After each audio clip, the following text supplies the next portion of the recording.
Hello, everyone.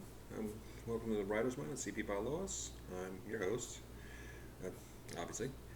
Yeah, and I thought today for this episode of the Writer's Mind, we talk a little bit because one of the biggest questions we always get is how to publish. Are we published? I think that's always it's always how are you published?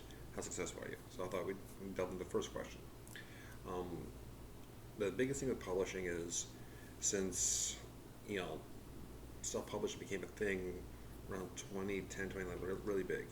It became a big thing, I should say. It was always around, but when it became a big thing, it's been, it changed the market. It changed the landscape.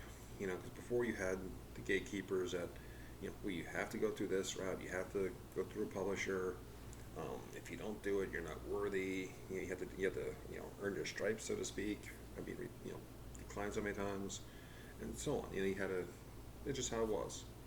Self-publishing removed that, you know, um, and it also removed a lot of safety guards, so to speak. Like I said, it's now as self-publishing. I've self-published all my books.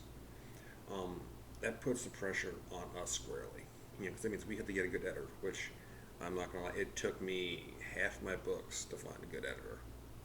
I'm not gonna lie.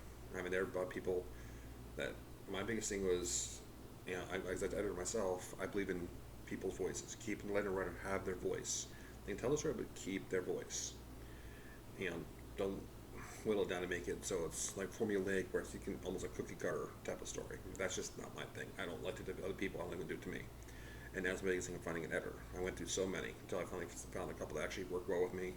They're good people. They're honest, and they have no problem telling me if I'm full of it. you know, need to change something. But that's part of it. As a self-published author, we have to be in charge of the editing. We have to find a cover artist. We are in charge of marketing. We have to do all of that. We have to organize the files. We have to get them ready to put out. We have to, everything. It's 100% us. We have to, if we want to, if we can afford to. A lot of people can't. Let's just face it. A lot of people can shell out a lot of money. If we can, we try to hire people to help promote us. Or we work in the network. Like I said, so like in Twitter or other accounts where we share each other's stuff. We repost it, we share it. All the different things like that. We just help each other out. And that's the route I kind of went.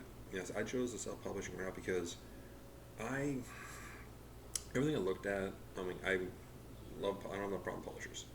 We said I've had no problem with them, but for me, I didn't want to be able to sit there and say, well, if this fails, it's this person or that person's fault. I didn't want that. I didn't want that even to get in my head. I wanted to be work. If this doesn't work, I've got to do something different. I've got to figure something out. I'm one of my harshest critics. I'll swear up and down. Anyone that knows me, I'll sit there and say, oh my God, this story. As I said, this book sucks. I don't like this one. I don't like that one. I don't like this character. I was like, oh, we like that. We love this one. That's great. And to me, I'll just see something. I always see a fault. Um, so for me, it's can be overly critical. I'm not a perfectionist, but I'm overly critical. It's human nature. But and there's for me because I can actually take that responsibility. I can actually just have full say and full control. But also the more research I did into it, the publishers, I found I'd basically be doing almost everything anyway. At least marketing wise, because most publishers think you're going to be a big hit. They don't really seem to put a whole lot of effort in it. I've heard so many people talk about it. They don't put the effort into it, or not as much, I should say. They leave it mostly up to the author. If the author set up these different engagements, different signings, speaking engagements, promoting online, they leave it largely up to the author until they start selling. And of course, if they're in a bookstore, their books start selling, they'll step up more. They'll put more into it, more into it, more into it. Like I say, if they send, say, 3 copies of Barnes & Noble, those 3 copies sell within a week, they'll send more, and eventually the orders will expand as the store wants more because they're selling. So it's two different worlds. Both work. Obviously both work. It is what it is. Just self-publishing is a DIY. It's us doing it ourselves. We're our own bosses. The buck stops here. It's not someone else's fault. Book doesn't sell. Who's to blame? Can't blame the consumer. Can't blame the writers, readers, because they're not interested. Why aren't they interested? It goes back to us. Back to us as writers. It comes back to the team we put together. Where it comes to book covers or editing.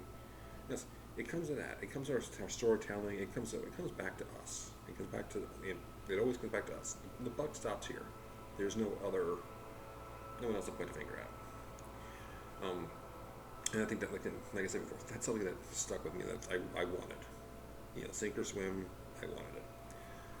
But it does make it easier though, because it is. You also do have that that whole premise of, I'm accepted by a publisher. I am a publisher. Someone thought it's like basically someone thinks my work is good enough that they're gonna get behind it. They're gonna have the books made.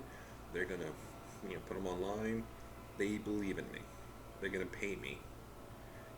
Whatever percentage they get out of this. You might get advance, may not. They get different publishers, different things.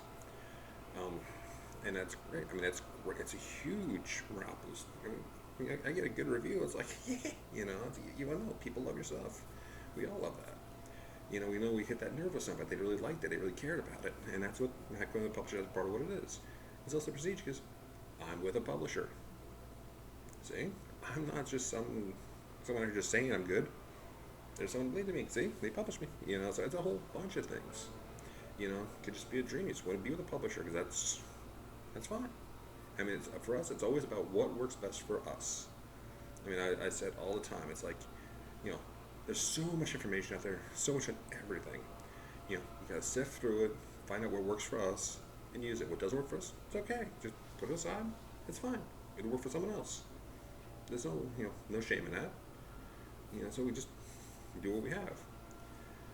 But the thing with it also, because the publishing also became what created was the market is very, I don't want to say saturated, but it's very full. I think a few years back, a friend of mine, I actually can't remember her name right now. Kind of like really, I'm not good at names. But I mean, she was running a how to write course and doing things like that. And she did a research. She was writing a blog post, and I think it was, if I remember right, I think she said around 2000 there was about maybe 5,000 books in print. Something like that, 2,500, 5,000, something like that.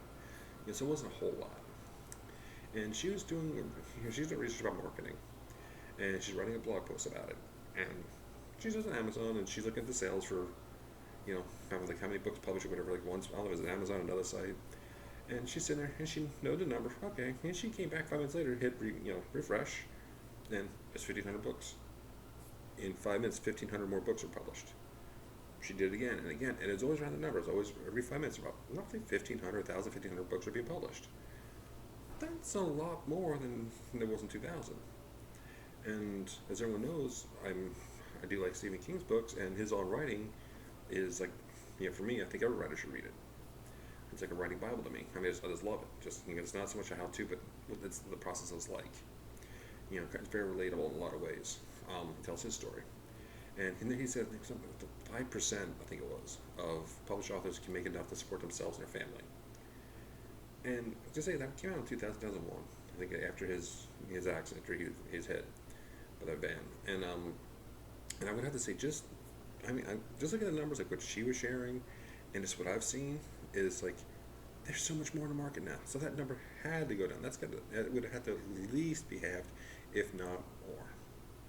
So that brings it to the whole thing where, okay, if we're looking at 1% or less than 1% of us can make enough to support ourselves and our family, then we have to look at, okay, would going through a publisher be a better option? It may be. Self-publishing. Again, that's a personal choice. That's what we have to look at our information and make a decision on. And so it's like, I mean, that's the whole thing. It comes down to it. If we want to, because this is business. We want to share our love for it, but we also want to make money. We want to try to make a living. We can. Nothing wrong with that. Everyone's gonna eat. And it's like, and that's the biggest thing we have to deal with question-wise. We have to bounce back and forth. And what doesn't work, we can try another. So it's like it can also just be a waste of time. So it might delay it, but it's better to learn it and to try it and to expand it and to see what works for us. It's like that's the whole thing. But that also brings me probably to the biggest point I like to tell people is like, don't get into writing if you want to make money. That's how I look at it. I mean, other people have their own personal views, Then you have the people that'll chase the bestsellers. You just Google Amazon the top selling books to see what genres they are. You can follow them. You can write your own books about them.